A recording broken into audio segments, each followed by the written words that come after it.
একজন মানুষ কি একই সঙ্গে নিজের মাকে এবং নিজের স্ত্রীকে সমান শ্রদ্ধা ও ভালোবাসা দিতে পারে, নাকি এই দুই সম্পর্কের মধ্যে দ্বন্দ্ব অবশ্যম্ভাবী? আজকের এই ভিডিওটিতে আমরা জানব আমাদের শাস্ত্র, ইতিহাস এবং বাস্তব জীবন কি শিক্ষা দেয়। কেন একজন আদর্শ মানুষ মাকে দেবীর আসনে বসান, আবার একই সঙ্গে স্ত্রীকেও জীবনের অর্ধাঙ্গিনী হিসেবে সম্মান করেন। ভিডিওর শেষ পর্যন্ত থাকুন, কারণ আজ আমরা এমন কিছু মূল্যবান শিক্ষা নিয়ে আলোচনা করব যা আপনার পরিবার, সম্পর্ক এবং জীবনের দৃষ্টিভঙ্গি বদলে দিতে পারে। চলুন শুরু করা যাক। আজকের বিষয় স্বামী ও মাতৃ আরাধনা, ইংরেজিতে যা the Swami and mother worship by sister Nivedita. এই নিয়ে আজকের বিশেষ আলোচনা আমরা শুরু করছি। আজকের আলোচিত বিষয় হতে চলেছে West Bengal council of higher secondary এডুকেশনের ক্লাস 11 সেমিস্টার 1-এ থাকা সিস্টার নিবেদিতার লিখিত the Swami and mother warship. তো গল্পের বিষয়বস্তুতে যাওয়ার আগে আমরা লেখিকা সম্পর্কে কিছু তথ্য জেনে নেব। সিস্টার নিবেদিতা, যার প্রকৃত নাম ছিল মার্গারেট এলিজাবেথ নোবেল, তিনি 1867 সালের 28 অক্টোবর আয়ারল্যান্ডের কাউন্টি টাইরোনের ডাঙ্গানন শহরে জন্মগ্রহণ করেন। তিনি ছিলেন একজন বিশিষ্ট সমাজসেবী, শিক্ষাবিদ, লেখিকা এবং স্বামী বিবেকানন্দের একনিষ্ঠ শিষ্যা। তিনি তার সমগ্র জীবন ভারতবর্ষের সেবায় উৎসর্গ করেছিলেন এবং ভারতের শিক্ষা, সংস্কৃতি ও জাতীয়তাবাদী আন্দোলনের অন্যতম শ্রদ্ধেয় ব্যক্তিত্ব হিসেবে পরিচিতি লাভ করেন। মার্গারেট একটি ধর্মপরায়ণ পরিবারে জন্মগ্রহণ করেছিলেন। তার পিতা স্যামুয়েল রিচমন্ড নোবেল ছিলেন একজন খ্রিস্টান ধর্মযাজক। তিনি ছোটবেলা থেকেই মার্গারেটকে মানব সেবা, সহানুভূতি ও আত্মত্যাগের আদর্শে উদ্বুদ্ধ করেছিলেন। শিক্ষাজীবন সম্পন্ন করার পর তিনি ইংল্যান্ডে শিক্ষকতা শুরু করেন এবং শিক্ষা ব্যবস্থা সম্পর্কে তার প্রগতিশীল চিন্তাভাবনার জন্য সুপরিচিত হয়ে ওঠেন। 1895 সালে লন্ডনে মার্গারেটের সঙ্গে স্বামী বিবেকানন্দের দেখা হয়। তার আধ্যাত্মিকতা, মানবপ্রেম ও জীবন দর্শনে গভীরভাবে অনুপ্রাণিত হয়ে মার্গারেট তার জীবন ভারত সেবায় উৎসর্গ করার সিদ্ধান্ত নেন। 1898 সালে তিনি কলকাতায় আসেন। এখানে স্বামী বিবেকানন্দ তাকে নিবেদিতা নাম প্রদান করেন, যার অর্থ যিনি সম্পূর্ণভাবে নিজেকে উৎসর্গ করেছেন। সিস্টার নিবেদিতা ভারতীয় কন্যা শিক্ষার উন্নয়নে নিজেকে সম্পূর্ণভাবে নিবেদন করেছিলেন।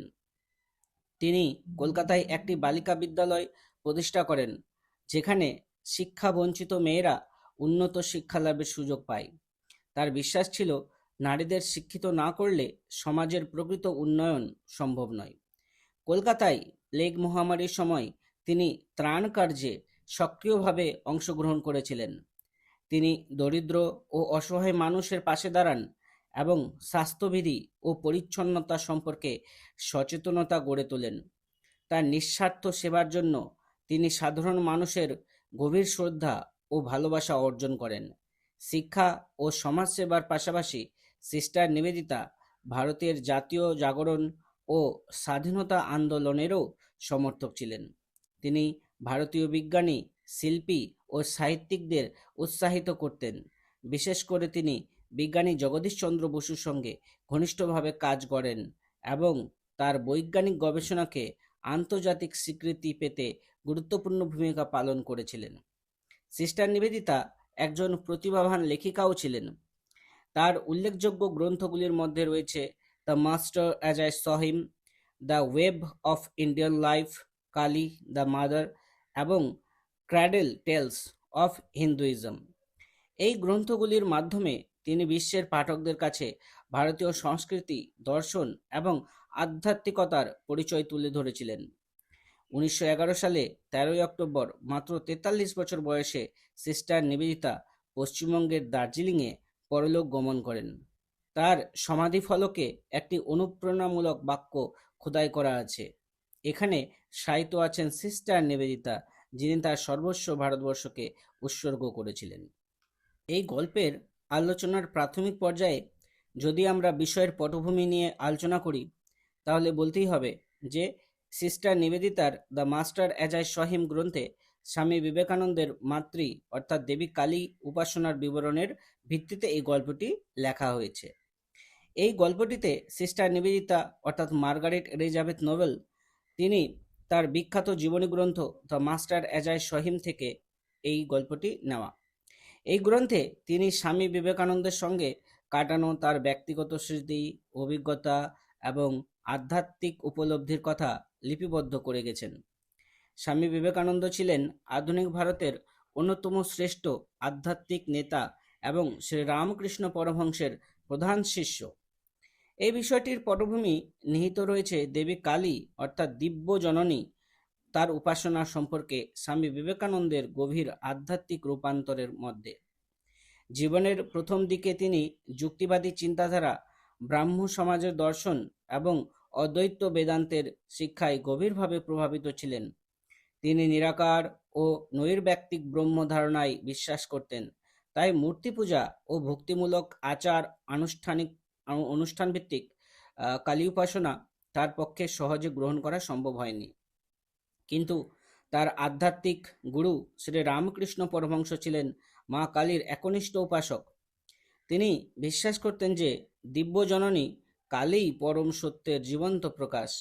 তাই তিনি বারবার স্বামী বিবেকানন্দকে কালী মাকে গ্রহণ করার জন্য উৎসাহিত করতেন। প্রায় 6 বছর ধরে স্বামী বিবেকানন্দের যুক্তিবাদী মন এবং শ্রী রামকৃষ্ণের অলৌকিক আধ্যাত্মিক অভিজ্ঞতার মধ্যে এক গভীর অন্তর্দ্বন্দ্ব চলতে থাকে। অবশেষে ব্যক্তিগত জীবনের কঠিন দুঃখ, কষ্ট এবং গভীর আধ্যাত্মিক উপলব্ধির মধ্য দিয়ে তিনি সম্পূর্ণভাবে দিব্য জননীর শরণাপন্ন হন এবং বিশ্বাস করতে শুরু করেন যে মা কালী তার জীবনের প্রতিটি পদক্ষেপকে পরিচালিত করেন। মা কালীর দ্বারাই তিনি পরিচালিত হন। এই কথোপকথনগুলিতে সিস্টার নিবেদিতা কালী বা দিব্যজননী এবং ব্রহ্ম বা পরমসত্য এর পারস্পরিক সম্পর্কে স্বামী বিবেকানন্দের গভীর চিন্তা ভাবনাগুলো তুলে ধরেছেন। তিনি ব্যাখ্যা করেন যে কালী ও ব্রহ্ম একই পরম সত্যের দুটি ভিন্ন প্রকাশ মাত্র। সিস্টার নিবেদিতার মতে ঈশ্বরের ব্যক্তিগত রূপ মা এবং নৈর্ব্যক্তিক পরম ব্রহ্ম পরস্পর বিরোধী নয়, বরং তারা একে অপরের পরিপূরক। এই ধারণা ভক্তি ও জ্ঞান এর মধ্যে এক গভীর সমন্বয়ের প্রতিফলন, যা স্বামী বিবেকানন্দের দর্শনের অন্যতম প্রধান বৈশিষ্ট্য। সিস্টার নিবেদিতার নিজের পক্ষেও প্রথম দিকে কালী উপাসনার প্রকৃত তাৎপর্য উপলব্ধি করা খুব একটা সহজ ছিল না। পাশ্চাত্য সংস্কৃতিতে বেড়ে ওঠার কারণে তিনি বিষয়টিকে সহজে গ্রহণ করতে পারেননি।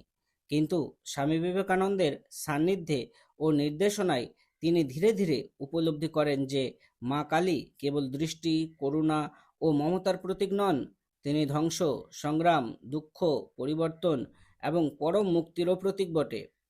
তার আধ্যাত্মিক সাধনার পথ ধরে সিস্টার নিবেদিতা উপলব্ধি করেন যে মা কালী সেই চিরন্তন দিব্যজননী, যিনি মানব জাতিকে পরম ব্রহ্মের উপলব্ধির দিকে পরিচালিত করেন।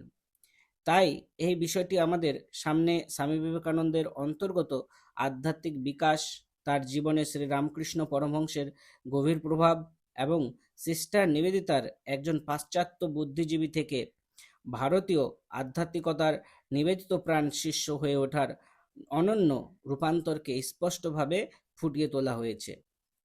একই সঙ্গে এটি এই গভীর দার্শনিক সত্য প্রতিষ্ঠা করে যে ব্যক্তিগত ঈশ্বর ও নৈর্ব্যক্তিক পরম ব্রহ্ম শেষ পর্যন্ত একই পরম সত্যের দুটি ভিন্ন প্রকাশ, দুটি ভিন্ন রূপ, এবং সমস্ত আধ্যাত্মিক সাধনা ও উপলব্ধি শেষ পর্যন্ত সেই এক ও অদ্বিতীয় পরম সত্যের দিকেই মানুষকে নিয়ে যায়। এইবারে আমরা মূল গল্পের যে আলোচনা সেটি শুরু করছি। The story of the glimpses which I caught of this part of Swami's life would be singularly incomplete if it contained no mention of his worship of the mother. Sister Nivedita তিনি বলছেন যে স্বামীজির জীবনের এই যে অংশটা, যেই অংশ সম্পর্কে তিনি সামান্য ঝলকগুলি দেখার সুযোগ পেয়েছিলেন, তার বিবরণ স্বামীজির মাতৃ উপাসনা সম্পর্কে যদি উল্লেখ না করে তাহলে এটি নিঃসন্দেহে অসম্পূর্ণ থেকে যাবে। Spiritually speaking, I have always felt that there were two elements in his consciousness. আধ্যাত্মিক দৃষ্টিকোণ থেকে সিস্টার নিবেদিতা তিনি বলছেন যে আধ্যাত্মিক দৃষ্টিকোণ থেকে আমি সবসময় অনুভব করেছি যে স্বামী বিবেকানন্দের চেতনার মধ্যে দুটি স্বতন্ত্র উপাদান অবশ্যই ছিল। Undoubtedly, he was born a Brahmogani, as Ramakrishna Paramahansa so frequently insisted. ব্রহ্মজননী, ব্রহ্মজ্ঞানী। নিঃসন্দেহে তিনি জন্মগতভাবেই একজন ব্রহ্মজ্ঞানী ছিলেন, যেমনটি শ্রী রামকৃষ্ণ পরমহংসদেব বারবার জোর দিয়ে বলতেন। When he was only 8 years old, sitting at his play, he had developed the power of entering samadhi. মাত্র 8 বছর বয়সে খেলতে খেলতেই তিনি সমাধিস্থ হওয়ার বিরল ক্ষমতা অর্জন করেছিলেন। The religious ideas towards which he naturally gravitated were highly abstract and philosophical, the very reverse of those which are commonly referred to as idolatrous. স্বাভাবিকভাবেই তার ধর্মীয় চিন্তাধারাগুলি ছিল অত্যন্ত বিমূর্ত ও দার্শনিক প্রকৃতির, যা সাধারণত মূর্তি পূজামূলক বলে পরিচিত ধর্মীয় ধারণার সম্পূর্ণ বিপরীত ছিল। In his youth, and presumably when he had already been some time under the influence of Sri Ramakrishna, he became a formal member of the সাধারণ ব্রহ্ম সমাজ। যৌবনকালে এবং সম্ভবত যখন তিনি ইতিমধ্যেই কিছুদিন ধরে শ্রী রামকৃষ্ণের সান্নিধ্যে ছিলেন, তিনি আনুষ্ঠানিকভাবে সাধারণ ব্রহ্ম সমাজের একজন সদস্য হন।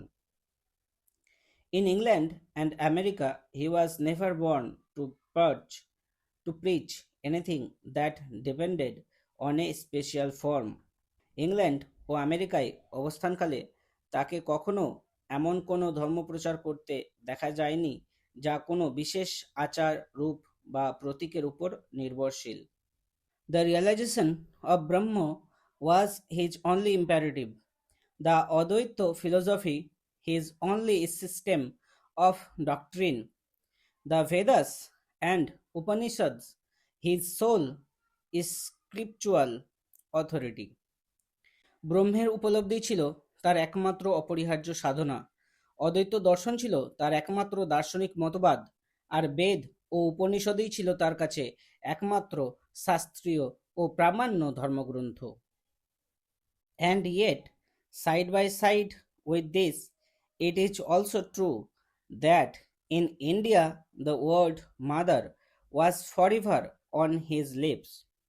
পাশাপাশি এটিও সমানভাবে সত্য যে ভারতে থাকাকালীন তার মুখে মা শব্দটি সর্বদাই লেগে থাকত। He spoke of her as we of one deeply familiar in the household life. তিনি মায়ের সঙ্গে এমনভাবে কথা বলতেন যেন তিনি পরিবারের এক অত্যন্ত আপন ও পরিচিত সদস্য। তার মন সর্বক্ষণ মায়ের চিন্তায় নিমগ্ন থাকত। He was constantly preoccupied with her. তার মন সবসময় মায়ের চিন্তাতে নিয়োজিত থাকতো বা নিমগ্ন থাকতো। Like other children, he was not always good. অন্যান্য সন্তানদের মতো তিনি সবসময় শান্ত বা বাধ্য বা ভালো ছিলেন না। Sometimes he would be naughty and rebellious. কোনো কোনো সময় তিনি দুষ্টুমি করতেন, এমনকি বিদ্রোহী হয়ে উঠতেন। But always to her. কিন্তু সেই অভিমান বা দুষ্টুমি প্রতিবাদ ছিল শুধুমাত্র তার মায়ের প্রতি।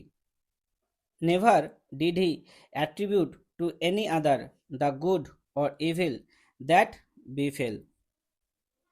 জীবনে যা কিছু শুভ বা অশুভ ঘটত তার দায় তিনি কখনো অন্য কারোর উপর আরোপ করতেন না বা চাপিয়ে দিতেন না। On a certain solemn occasion, he entrusted to a disciple a prayer to her that in his own life had acted as a veritable charm. একবার এক অত্যন্ত গুরুগম্ভীর বিষয় উপলক্ষে তিনি তার এক শিষ্যকে এমন একটি প্রার্থনা শিখিয়েছিলেন যা তার নিজের জীবনের এক আশ্চর্য তাবিজের মতো কার্যকর করেছিল। And mind, he added suddenly. হঠাৎই তিনি আবার বলে উঠেছিলেন, turning with what was almost fierceness upon the receiver. হঠাৎই তিনি তার শিষ্যের দিকে প্রায় কঠোর দৃষ্টিতে তাকিয়ে বলে উঠেছিলেন, make her listen to you when you say it, none of that cringing to mother. Remember, every now and then he would break out with some new fragment of description. তিনি বলেছিলেন, আর শোনো, যখন এই প্রার্থনা করবে তখন মাকে যেন শুনতেই বাধ্য করো, মানে তোমার কথাগুলো যেন মা শোনে সেরকমভাবে বাধ্য তাকে করবে। মায়ের সামনে কুঁকড়ে যেও না, অর্থাৎ ভয় পেও না, এ কথা মনে রেখো। The right hand raised in blessing, the left holding the sword, her curse is blessing would be the sudden exclamation that ended a long reverie. মাঝে মধ্যে তিনি গভীর চিন্তায় ডুবে থেকে হঠাৎ মায়ের রূপের কোনো না কোনো নতুন বর্ণনা দিতে শুরু করতেন। কখনো বলতেন, ডান হাত আশীর্বাদের ভঙ্গিতে উঁচু, আর বাঁ হাতে ধরা তলোয়ার মায়ের অভিশাপও আসলে আশীর্বাদ। or becoming half lyric in the intensity of his feeling, deep in the heart of hers of her own flashes the blood red knife of Kali. আবার কখনো অনুভূতির তীব্রতায় তার কণ্ঠ যেন গতিময় হয়ে উঠত। তিনি বলতেন, যারা জন্ম থেকেই তলোয়ারের রূপে মাতৃশক্তির উপাসক, তাদের হৃদয়ের গভীরে কালী মায়ের রক্তিম ছুরির ঝলক চিরকাল দীপ্ত হয়ে থাকে। Worshippers of the mother are they from their birth in her incarnation of the sword. From him was gathered in such moments as these almost every line and syllable of a certain short plasm called the voice of the mother, which I wrote and published about this time. Sister Nivedita এখানে বলছেন যে এই ধরনের মূর্তিগুলি তার মুখ থেকে আমি সংগ্রহ করেছিলাম। একটি সংক্ষিপ্ত স্তোত্রের প্রায় প্রতিটি লাইন ও শব্দ যার নাম ছিল মায়ের বাণী, পরবর্তীকালে আমি সেটি লিখে প্রকাশ করি। I worship the terrible, he was continually saying, and once it is a mistake to hold that with all men pleasure is the motive. Quite as many are born to seek after pain, let us worship the terror for its own sake. Swami Vivekananda প্রায়ই বলতেন যে আমি ভয়ঙ্করের উপাসনা করি। তিনি আরেকবার বলেছিলেন, একথা মনে করা ভুল যে সকল মানুষের জীবনের একমাত্র প্রেরণা বা লক্ষ্য হচ্ছে আনন্দের সন্ধান করা। অনেক মানুষই জন্মায় দুঃখ ও যন্ত্রণার সন্ধান করতে। তাই চলো আমরা ভয়ঙ্করকে কেবল তার নিজের মহিমার জন্যই উপাসনা করি। He had a whole-hearted contempt for what he regarded as squeamishness or mawkishness. He wasted few words on me when I came to him with my difficulties about animal sacrifice in the temple. স্বামীজির কাছে ভীরুতা, অতিরিক্ত কোমলতা বা আবেগপ্রবণ দুর্বলতার কোনো মূল্যই ছিল না, বরং তিনি এসবকে আন্তরিকভাবে ঘৃণা করতেন। কালী মন্দিরের পশু বলি নিয়ে আমার মনে যখন সংশয় ও দ্বিধা দেখা দিল, তখন সে বিষয়ে তিনি খুব বেশি কথা খরচ করেননি। হি মেড নো রেফারেন্স, তিনি কোনো উত্তর দেননি, কোনো যুক্তি দেননি। As he might have done, তিনি হয়তো তা করতে পারতেন। To the fact that most of us loudly as we may attack this, have no hesitation in offering animal sacrifice to ourselves. তিনি চাইলেই আমাকে মনে করিয়ে দিতে পারতেন যে আমরা অনেকেই মুখে পশু বলির তীব্র বিরোধিতা করলেও নিজেদের স্বার্থসিদ্ধির জন্য প্রতিনিয়ত নানাভাবে জীবজন্তুর বলি দিতেই দ্বিধাই করি না।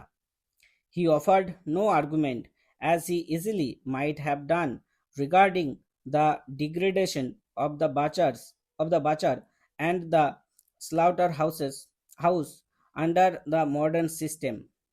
আবার তিনি আধুনিক কসাইখানা ও মাংস শিল্প মানুষের চরিত্রকে কিভাবে নিষ্ঠুর ও অবমাননাকর করে তোলে সে সম্পর্কেও সহজেই যুক্তি দিতে পারতেন, কিন্তু তিনি এসবের কোনোটাই করেননি।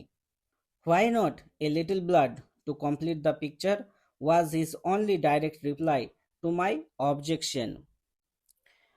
আমার আপত্তির উত্তরে তিনি শুধু শান্তভাবে বলেছিলেন যে সম্পূর্ণ ছবিটিকে পূর্ণতা দিতে গেলে বা পূর্ণ করতে গেলে যদি একটু সামান্য রক্তের প্রয়োজন হয় তাহলে তাতে ক্ষতি কি?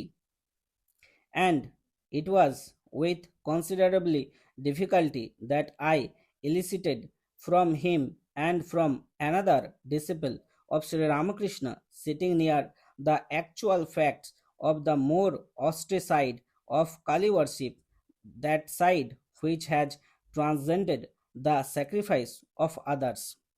তার পাশেই বসে থাকা শ্রী রামকৃষ্ণ পরমহংসদেবের আরেক শিষ্যের কাছ থেকে কালী উপাসনার কঠোর ও গভীর দিকটি জানতে আমার যথেষ্ট পরিশ্রম করতে হয়েছিল। সেই সাধনার কথা যা অন্যের বলিদানকে অতিক্রম করে আত্মত্যাগের স্তরে পৌঁছায়। He told me, however, that he had never tolerated the blood offering commonly made to the demons who attend on Kali. This was simple devil worship, and he had no place for it. His own efforts being constantly to banish fear and weakness from his own consciousness and to learn to recognize the mother as instinctively in evil, terror, sorrow, and annihilation as in that which makes for sweetness and joy. It followed that the one thing he could not away with was any sort of watering down of the great conception. তিনি আমাকে বলেছিলেন কালীমায়ের সহচর বলে যেসব তথাকথিত দেবতা বা অপদেবতার উদ্দেশ্যে রক্ত নিবেদিত করা হতো তিনি কখনোই তার সমর্থন করেননি। তার মতে সেটি ছিল নিছক অশুভ শক্তির উপাসনা, আর তার কোনো স্থান তার সাধনায় ছিল না। তার নিজের সাধনার লক্ষ্য ছিল একটি, নিজের মন থেকে সমস্ত ভয় ও দুর্বলতাকে দূর করা এবং মাকে যেমন স্বাভাবিকভাবে মাধুর্য, আনন্দ ও কল্যাণের মধ্য দিয়ে অনুভব করা যায়, তেমনি অমঙ্গল, ভয়, দুঃখ ও ধ্বংসের মধ্যেও সমানভাবে উপলব্ধি করা।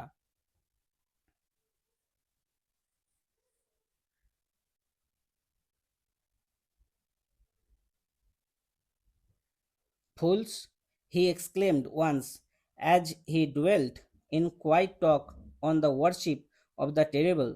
On becoming one with the terrible, fools, they put a garland of flowers round thy neck and then start back in terror and call thee the merciful. And as he spoke, the underlying egoism of worship that is devoted to the kind God, to providence, the consoling divinity without a hurt for God in the earthquake or God in the volcano, overwhelmed the listener. একদিন ভয়ঙ্করের উপাসনা এবং ভয়ঙ্করের সঙ্গে একাত্ম হয়ে যাওয়া প্রসঙ্গে শান্তভাবে আলোচনা করতে করতে স্বামীজি হঠাৎ বলে ওঠেন, মূর্খেরা, তারা তোমার গলায় ফুলের মালা পরায়, তারপর আবার ভয়ে পিছিয়ে যায় এবং তোমাকেই করুণাময়ী বলে ডাকে। তার এই কথাগুলি শুনে উপলব্ধি করা যায় কেবল দয়াময়, স্নেহশীল ও সান্ত্বনাদায়ক ঈশ্বরের উপাসনা, যেখানে ভূমিকম্পের ঈশ্বর, আগ্নেয়গিরির ঈশ্বর, ধ্বংসের মধ্যেও প্রকাশিত ঈশ্বরের জন্য কোনো স্থান নেই, তার অন্তর্নিহিত স্বার্থপরতা কতটা গভীর। One saw that such worship was at bottom, as the Hindu calls it, merely shopkeeping, and one realized the infinitely greater boldness and truth of the teaching that God manifests through evil as well as through good. One saw that the true attitude for the mind and will that are not to be baffled by personal self was in fact the determination in the stern words of the Swami Vivekananda to seek death, not life, to hurl oneself upon the sword's point, to become one with the terrible for evermore. তখন স্পষ্ট হয়ে ওঠে যে এই ধরনের উপাসনা আসলে হিন্দুদের ভাষায় এক প্রকার কেনাকাটা, অর্থাৎ লাভ লোকসানের হিসাব করলে ঈশ্বরকে পূজা করা, মানে লাভ লোকসানের হিসাব করে ঈশ্বরকে পূজা করা। একই সঙ্গে উপলব্ধি হয় ঈশ্বর যেমন মঙ্গলের মধ্য দিয়ে প্রকাশিত হন, তেমনি অমঙ্গলের মধ্যে দিয়েও নিজেকে প্রকাশ করে থাকেন।